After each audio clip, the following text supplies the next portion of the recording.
Hello friends, అందరికీ నమస్తే అండి. Welcome to our channel. నా పేరు వెంకటేష్. మీరు చూస్తున్నారు Telangana government schemes YouTube channel. ఇవాల్టి టాపిక్ ఏంటంటే, స్థానిక ఎన్నికలకు ముందుగానే కొత్తగా రేషన్ కార్డులు ఎవరైతే పొందుతారో వారందరికీ కూడా ప్రభుత్వ పథకాలనైతే ప్రభుత్వం అయితే అందించబోతున్నట్లు సమాచారము. అలానే ఈ స్థానిక ఎన్నికలకు ముందుగానే ఈ రేషన్ కార్డులు అనేటివి మంజూరు పత్రాల రూపంలో అయితే అందించబోతున్నారు కదా. సో వీటితో పాటు ఒక కొత్త పథకం మహాలక్ష్మి పథకంలో భాగమైనటువంటి మహిళలకు రూ. 2500 పథకాన్ని కూడా ప్రారంభించబోతున్నట్లు సమాచారం అయితే అందింది. సో రీసెంట్‌గా న్యూస్ పేపర్‌లో పబ్లిష్ అయినటువంటి ఇన్ఫర్మేషన్ అండి ఇదంతా కూడా.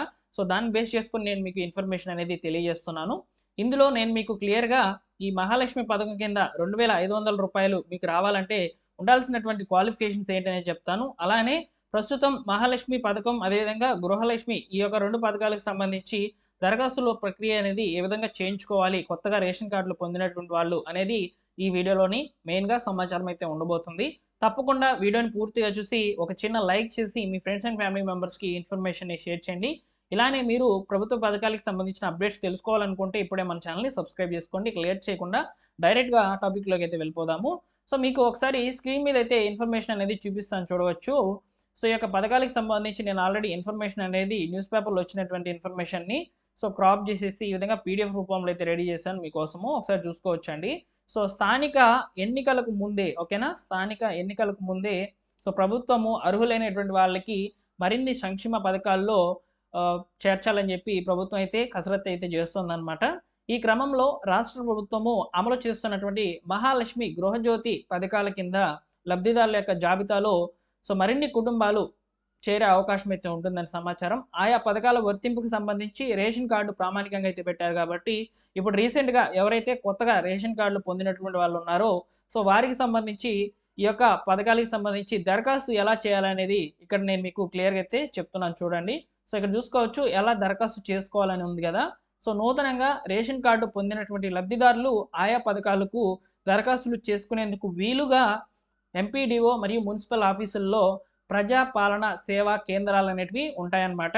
సో ఈ యొక్క ప్రజాపాలన సేవా కేంద్రాల దగ్గరకు వెళ్ళి మీరు ఖచ్చితంగా ఏ పథకానికి సంబంధించి దరఖాస్తు చేసుకోవాలనుకుంటున్నారో ఆ పథకానికి సంబంధించిన రిక్వైర్డ్ డాక్యుమెంట్స్‌తో పాటు అప్లికేషన్ ఫామ్ కూడా ఇవ్వాల్సి ఉంటుంది. అలానే మొబైల్ నెంబర్ ఇవ్వాల్సి ఉంటుంది. ఆ మొబైల్ నెంబర్‌కి ఓటీపీ కూడా రావడం జరుగుతుందన్నమాట.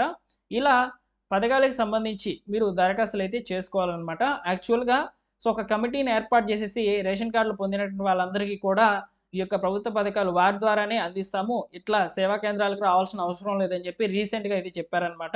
సో మంత్రులు వాళ్ళందరూ కూడా. ఇప్పుడు తాజాగా మరొక సమాచారం అయితే ఈ విధంగా రావడం జరిగింది. మీరే డైరెక్ట్‌గా వెళ్లి ప్రజాపాలన సేవా కేంద్రాలకు వెళ్లి దరఖాస్తులు చేసుకోమని చెప్తున్నారనమాట.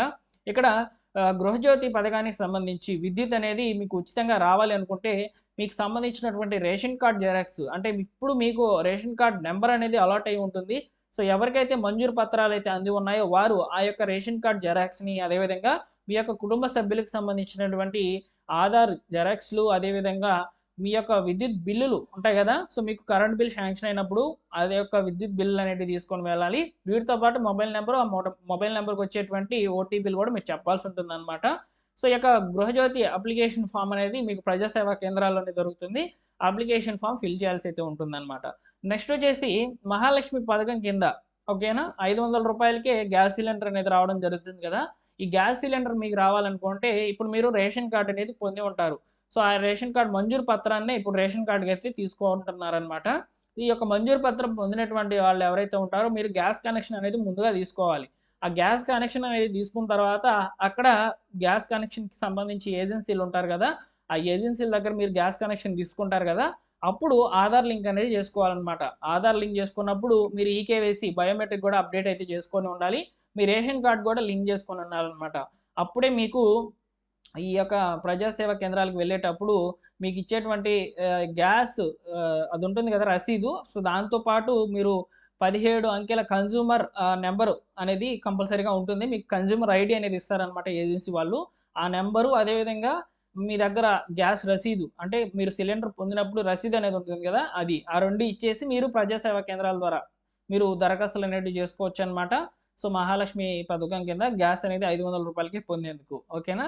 సో ఈ విధంగా లింక్ చేసుకోమని చెప్తున్నారు. ఇకపోతే మెయిన్‌గా రూ. 2500 మహాలక్ష్మి పథకం కింద సంవత్సరానికి మహిళలకు దగ్గరగా రూ. 30,000 అయితే అందబోతున్నాయన్నమాట. అయితే ఈ పథకాన్ని స్థానిక ఎన్నికలైనటువంటి తెలంగాణ సర్పంచ్ ఎన్నికలు,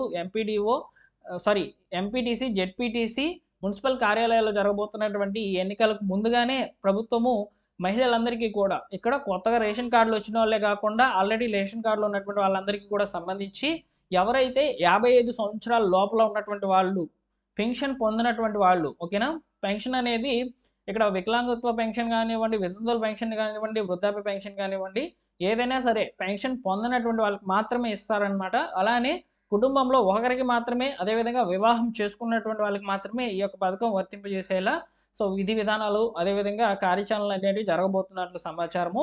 స్థానిక ఎన్నికలకు ముందుగానే ఈ పథకాన్ని అయితే చూస్తామండి. సో మీరు ఈ యొక్క పథకానికి సంబంధించి కూడా దరఖాస్తు ప్రక్రియలు అనేటివి ప్రజాసేవా కేంద్రాల ద్వారా జరుగుతాయి. నేను తప్పకుండా ఇన్ఫర్మేషన్ అనేది అందజేసే ప్రయత్నం అయితే చేస్తాను. సో ప్రస్తుతానికి ఈ వివరాలు మాత్రమే అందాయండి. సో కొత్తగా రేషన్ కార్డులు పొందినటువంటి వాళ్ళకి 2 పథకాలు అయితే దరఖాస్తులు చేసుకునేదానికి అవకాశము. అలానే ఈ యొక్క మహాలక్ష్మి పథకం కింద ప్రతి నెల కూడా 2,500 రూపాయలు మహిళలకు అందించేటువంటి ఈ పథకానికి సంబంధించినటువంటి వివరాలు అయితే అందాయన్నమాట.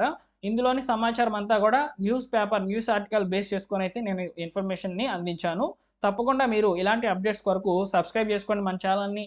అదేవిధంగా ఈ వీడియోకి లైక్ చేసి మీ ఫ్రెండ్స్ అండ్ ఫ్యామిలీ మెంబర్స్ అందరికీ కూడా షేర్ చేయండి. మరొక ఇంపార్టెంట్ అప్డేట్తో మీ ముందుకైతే వస్తాను. సబ్స్క్రైబ్ చేసుకొని రెగ్యులర్గా అయితే ఫాలో అవుతుండండి. ఓకేనా friends, thank you for watching.